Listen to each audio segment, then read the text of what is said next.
வணக்கம், டாக்டர் ரமேஷ் பேசுகிறேங்க. தயா ஆயுர்வேதா ஹாஸ்பிட்டல் பறவை மதுரையிலேருந்து. இந்த த்ரோட் இன்ஃபெக்ஷனுக்கு இளந்த மர இலையை பயன்படுத்தி எவ்வாறு குணப்படுத்து என்பது பார்ப்போம். இளந்த மர இலை ஒரு கைப்பிடி எடுத்து 3 டம்ளர் வாட்டர் சேர்த்து நல்லா கொதிக்க வச்சு அது நல்லா ஃபில்டர் பண்ணணுங்க. ஃபில்டர் பண்ணிவிட்டு ஒரு கப் வாட்டருக்கு 1 டீஸ்பூன் கல்லுப்பு சேர்த்து நன்கு மிக்ஸ் பண்ணிவிட்டு அதை வந்து த்ரைஸ் அண்ட் டே அந்த வாட்டரை வச்சு ஒரு நாளைக்கு 3 வேளை வாய்க்கு பிடிச்சோம்னா வைரல் இன்ஃபெக்ஷனால் வரக்கூடிய throat infection, throat pain, dry cough மற்றும் அந்த த்ரோட்டில் ஒட்டி இருக்கிற ஃப்ளம் எல்லாம் பூரணமாக வித்தின் 2 or 3 டேஸில் குணமாயிடும்.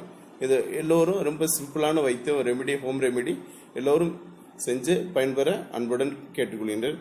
நன்றி, வணக்கம்ங்க. Thank you for watching. Thank you.